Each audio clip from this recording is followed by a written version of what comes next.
Renungan Minggu Advent pertama tahun C.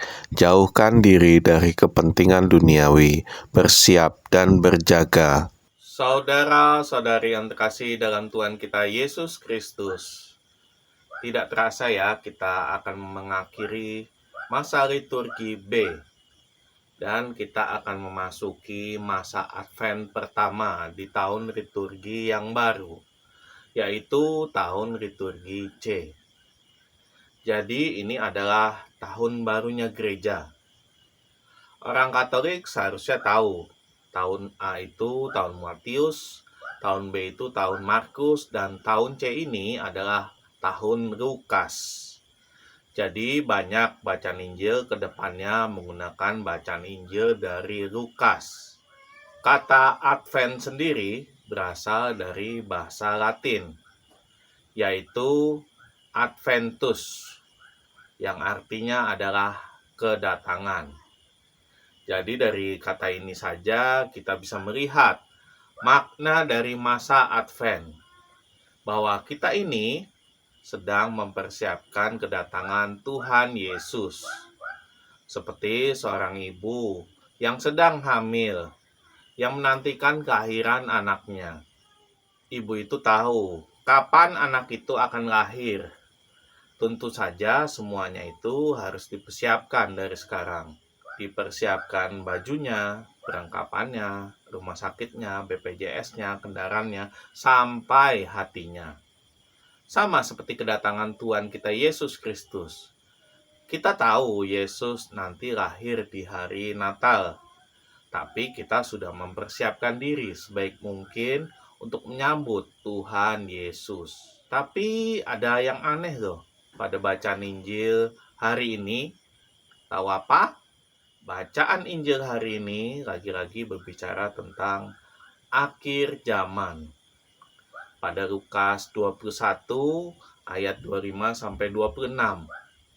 Dan akan ada tanda-tanda pada matahari dan bulan dan bintang-bintang, dan di bumi bangsa-bangsa akan takut dan bingung menghadapi deru dan gerola laut. Orang akan mati ketakutan karena kecemasan, berhubung dengan segala apa yang menimpa bumi ini, sebab kuasa-kuasa langit akan goncang. Lihat betapa mengerikannya akhir zaman, sampai membuat orang akan mati ketakutan. Lantas, apa hubungannya dengan Yesus? Apa hubungannya dengan Advent? Bukankah masa Advent itu masa yang membahagiakan, di mana kita akan menerima kehadiran Yesus kembali di muka bumi ini? Kenapa bacaannya malah menyeramkan, bukan menyenangkan? Bapak Ibu, mungkin kita bisa langsung tahu ya, apa hubungan kedatangan Yesus Kristus dengan akhir zaman?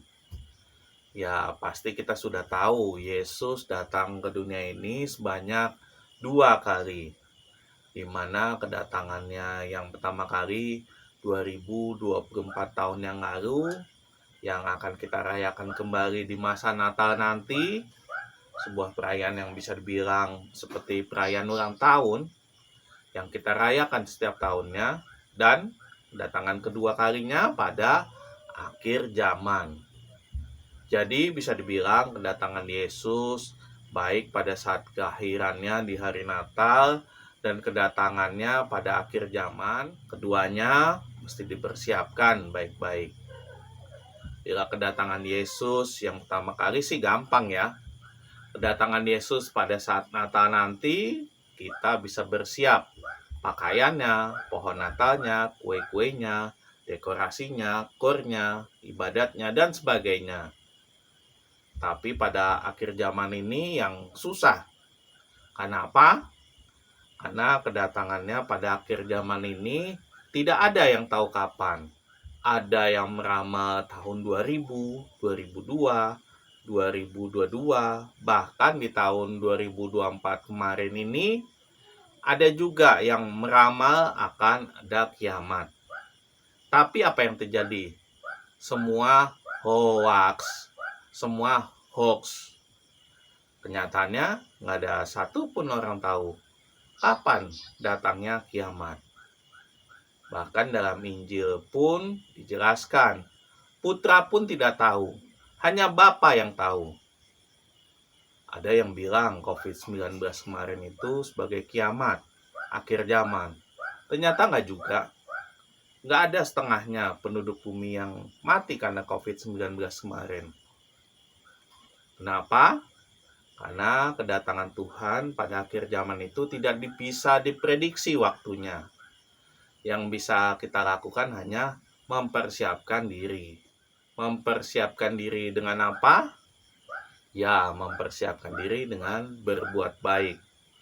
Kalau kita berbuat baik, hati kita bersih, perkataan dan perbuatan kita baik, mustahil kita nggak masuk ke dalam kerajaan Allah. Nggak akan susah bagi kita untuk masuk ke surga. Masalahnya apa? Masalahnya adalah manusia tempatnya salah dan lupa. Untuk berbuat baik tidaklah semudah itu. Walaupun kita sangat ingin melakukannya, tapi kenyataannya berbuat baik adalah sesuatu yang sangat sulit dilakukan. Dan dalam Injil sendiri, Yesus bahkan memberikan kisi-kisi kepada kita dalam menyiapkan diri untuk kedatangan Tuhan. Yang pertama, pada Lukas 21 ayat 34. Jagalah dirimu supaya hatimu jangan syarat oleh pesta pora dan kemabukan, serta kepentingan-kepentingan duniawi, dan supaya hari Tuhan jangan datang dengan tiba-tiba jatuh ke atas dirimu seperti suatu jerat. Jangan syarat pesta pora, kemabukan, dan kepentingan-kepentingan duniawi. Bukan artinya tidak boleh ikut berpesta, minum alkohol, dan mengejar kepentingan dunia. Bukan. Tapi jangan berlebihan. Jangan sampai kecanduan. Jangan sampai kita diperbudak oleh semua hal yang duniawi itu. Apakah kepentingan duniawi itu jahat? Jawabannya enggak ya.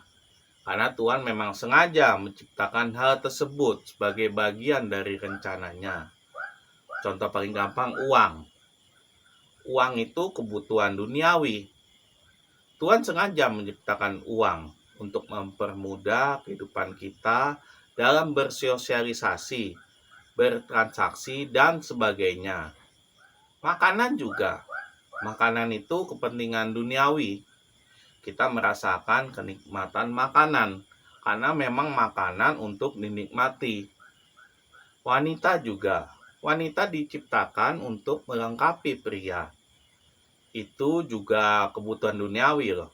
Dan Tuhan menciptakan semuanya itu untuk kita. Dan bahayanya saat apa? Saat kita kecanduan. Saat kita menjadikan mereka prioritas kita. Sampai kita lupa akan Tuhan. Kita lupa dengan diri sendiri. Lupa dengan sesama. Dan lupa dengan sekitar. Ada orang yang gak bisa hidup susah, kecanduan akan uang, melakukan berbagai hal untuk mendapatkan uang, sampai korupsi, bahkan sampai agama dan Tuhan pun dijual kalau perlu. Ada orang yang kecanduan makanan, gak lihat diri, gak lihat sekitar, semuanya dimakan, sampai lupa akan tubuhnya. Ada orang yang kecanduan wanita, diberi istri 1 nggak cukup, minta istri 2, 3, dan seterusnya. Bahkan sampai harus menyewa jasa PSK.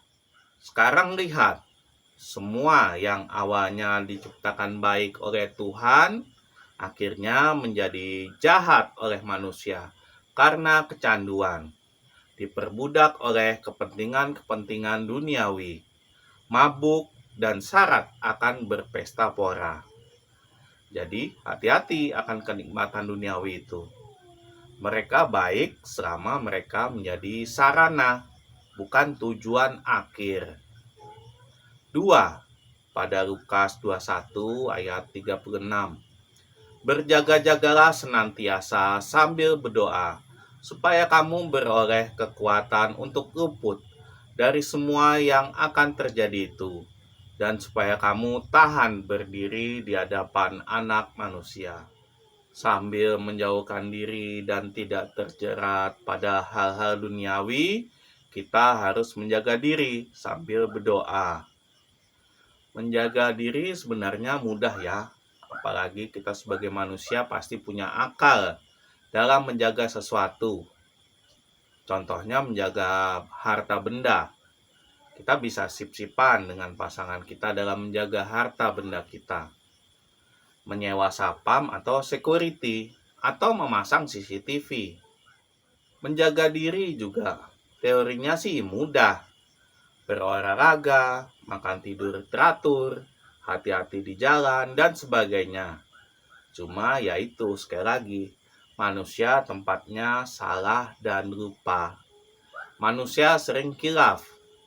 Jadi untuk menjaga diri, manusia sering lost dan lepas dari penjagaan dirinya sendiri. Apalagi menjaga sambil berdoa, itu lebih sulit lagi. Bapak Ibu, saudara-saudari terkasih, hari ini Tuhan mengingatkan akan kedatangannya pada akhir zaman. Hari ini Tuhan mengingatkan kita untuk tidak terjerat pada hal-hal yang syarat pada pesta pora, kemabukan, dan kepentingan-kepentingan duniawi. Hari ini Tuhan juga mengingatkan kita untuk berjaga sambil berdoa. Hari ini Tuhan mengingatkan kita untuk bersiap menyambut kedatangannya, bersiap menyambut kelahiran Tuhan kita, Yesus Kristus. Marilah hening sejenak, marilah kita merenung.